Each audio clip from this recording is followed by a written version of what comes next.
Assalamualaikum warahmatullahi wabarakatuh. Nama saya Dino Hardianto, NPM 2110087, kelas TIP 2102. Baik, di sini saya akan menjelaskan tentang mikroprosesor pertemuan pertama hingga pertemuan akhir. Sejarah perkembangan mikroprosesor. Sejarah mikroprosesor dirilis pada tahun 1974. Penyempurnaan dari 80Z dikemas dalam bentuk DIP 64KB, baik dalam bentuk ROM maupun RAM. Intel 8086 dirilis pada tahun 1978. Intel ini mengeluarkan UP16 bit. 8086 memiliki kelebihan.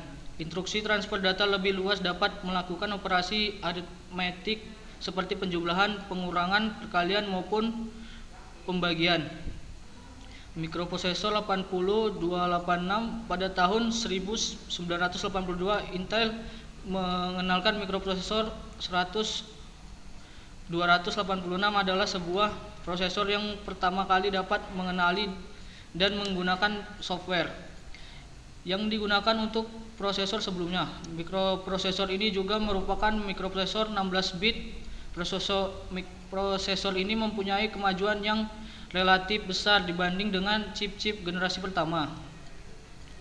Mikroprosesor 8386 adalah sebuah chip 32 bit dengan 275.000 transistor dan kemampuan menjalankan berbagai macam program sekaligus.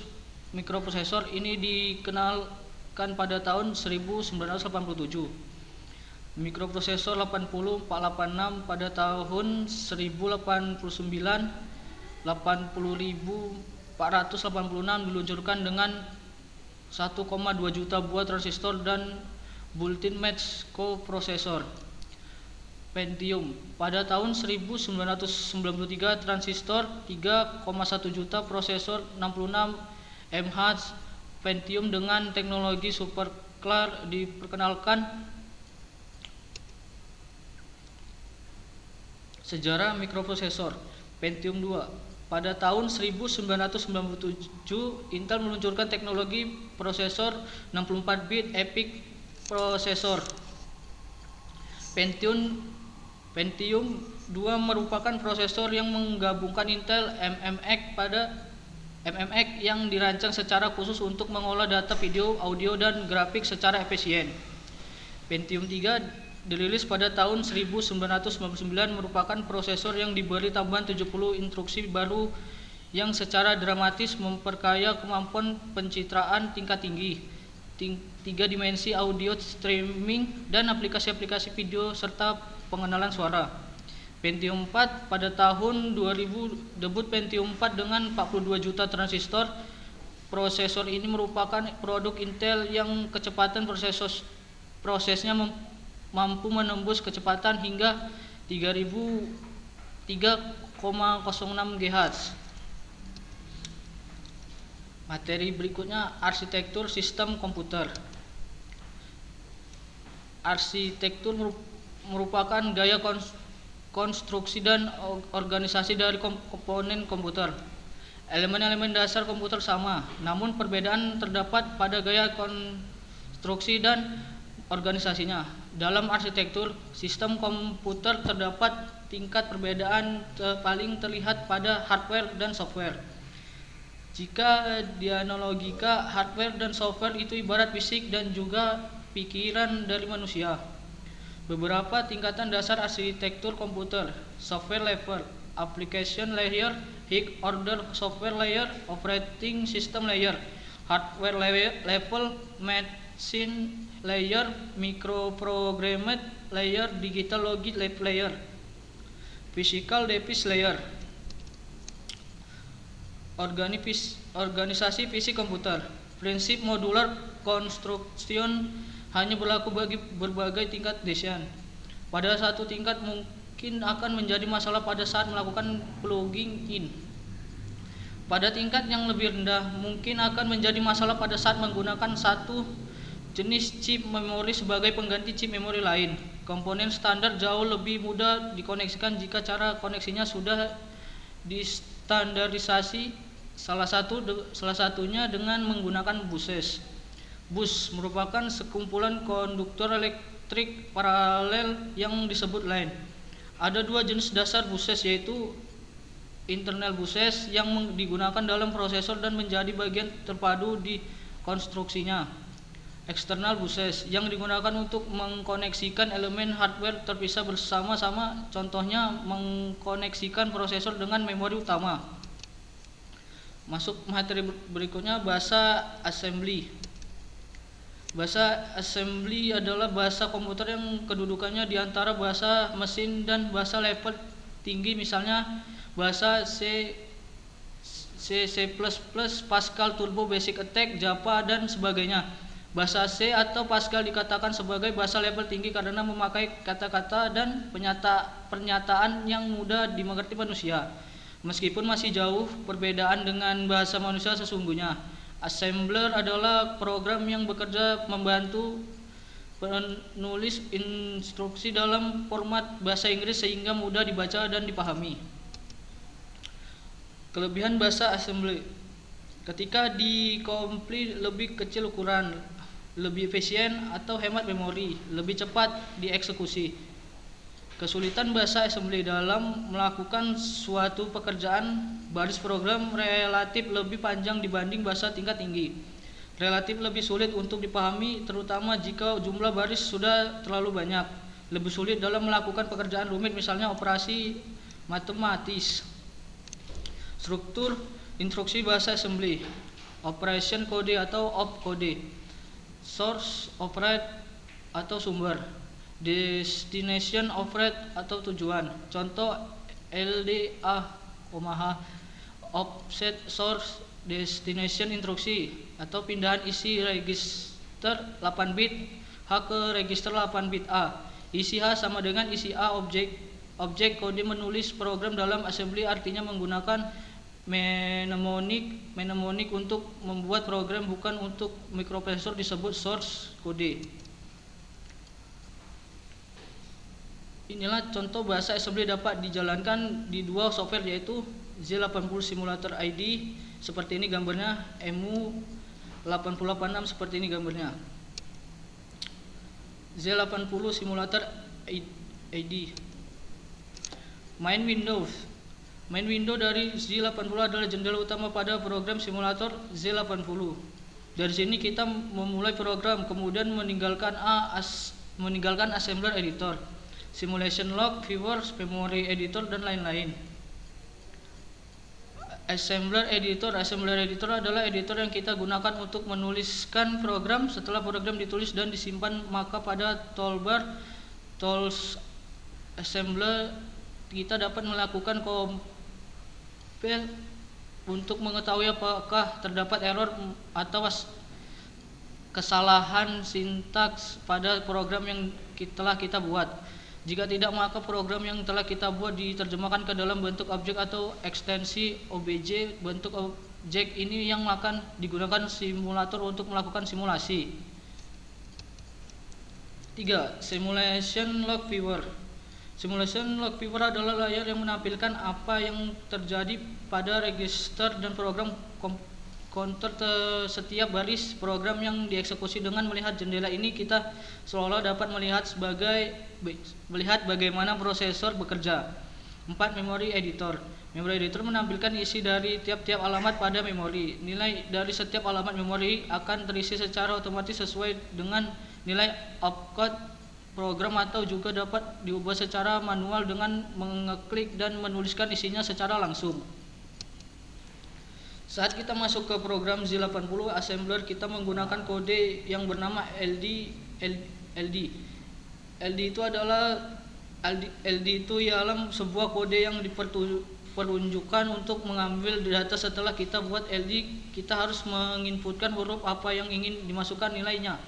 Contohnya seperti gambar di bawah ini, LDA5H, yang berarti kita akan memasukkan input nilai 5 di kolom A. Dan H itu apa? H itu ialah hexadecimal. Lalu untuk mengakhiri kode tersebut, kita harus menggunakan halt atau berhenti, dan kode end atau berakhir. EMU 8086. Buka EMU 8086 lalu klik New. Lalu kita akan masuk ke dalam programnya seperti contoh di samping. Kode pemrograman ini sangat banyak sekali, sama halnya kode pemrograman Java, C++, C ataupun Pascal. Bahasa assembly memiliki 4 macam register, yaitu register 8 bit, 16 bit, 32 bit, dan 64 bit. Register 8 bit antara lain AL, AH, BL, BH, CL, CH, DL, dan DH. Register 16 bit antara lain AX, BX, CX, dan DX. Register 32 bit antara lain EAX, EBX, CECX, dan EDX. Di sini kita akan menginputkan data Budi Dharma. Pertama-tama kita akan membuat variabel nama disebut menggunakan db, lalu kita isi data dari variabel nama tersebut menggunakan koma atas. Lalu untuk memanggil variabel tersebut kita menggunakan yang namanya proses. Terlebih dahulu untuk memproses semua kode dan data yang kita buat, lalu kita inputkan lagi ke kode mov AH 9H heksadesimal. Lalu kita inputkan lagi kode LEADX, nama di samping LADX. Nama-nama itu ialah variabel yang kita buat pertama kali sebelum menginputkan data kembali ke prosesnya. Lalu setelah kita menginputkan lagi kode INT21H, lalu ketika semua sudah selesai, jangan lupa untuk menambahkan kode end data sama seperti kode di samping. Penjadwalan proses. Definisi penjadwalan proses. Penjadwalan di sini memiliki makna kumpulan kebijaksanaan dan mekanisme di sebuah sistem operasi yang berkaitan dengan urutan proses kerja dalam memutuskan proses mana yang akan dijalankan dahulu, kapan berjalan, atau berapa lama proses itu berjalan. Penjadwalan proses pun memiliki kriteria untuk mengukur dan optimasi kinerja penjadwalan, yakni A. Adil atau fairness. Proses yang diperlakukan sama, yakni mendapat jatah waktu pemproses yang sama dan tak ada proses yang tak kebagian layanan pemproses sehingga mengalami kekurangan waktu. B. Efisien atau efisiensi. Proses dihitung dengan perbandingan atau rasio waktu sibuk pemproses. C. Waktu tangkap atau response time. Sistem interaktif terminal response time, yakni waktu yang dihabiskan dari saat karakter terakhir dari pemerintah dimasukkan sampai hasil pertama muncul di layar sistem. Sistem waktu nyata atau real time atau event. Response time adalah waktu dari saat kejadian atau internal atau eksternal sampai instruksi pertama layanan yang dimaksud dieksekusi. D. Turnaround time. Waktu yang dihabiskan dari saat program mulai masuk ke sistem sampai proses diselesaikan oleh sistem. E. Throughput. Jumlah kerja yang dapat diselesaikan dalam satu unit waktu.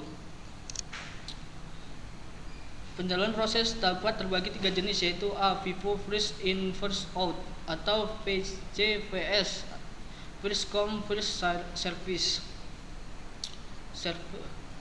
Proses-proses diberikan jatah waktu pemproses berdasarkan waktu kedatangan.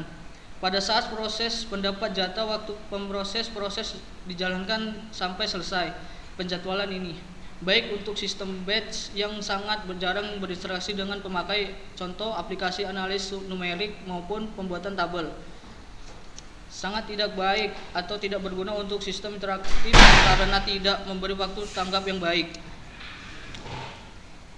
Penjadwalan proses. Berikut contoh dari FIFO seperti gambar berikut. Kita akan membuat prosesnya P1 sampai dengan V5.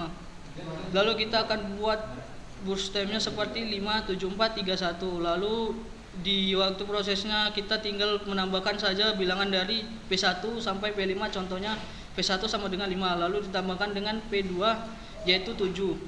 yang dimana hasilnya ialah 12 karena 5 tambah 7 sama dengan 12. Lalu untuk P3 nya tinggal tambahkan saja lagi 12 tambah 4 sama dengan 16. Lalu tambahkan lagi 16 tambah 3 sama dengan 19.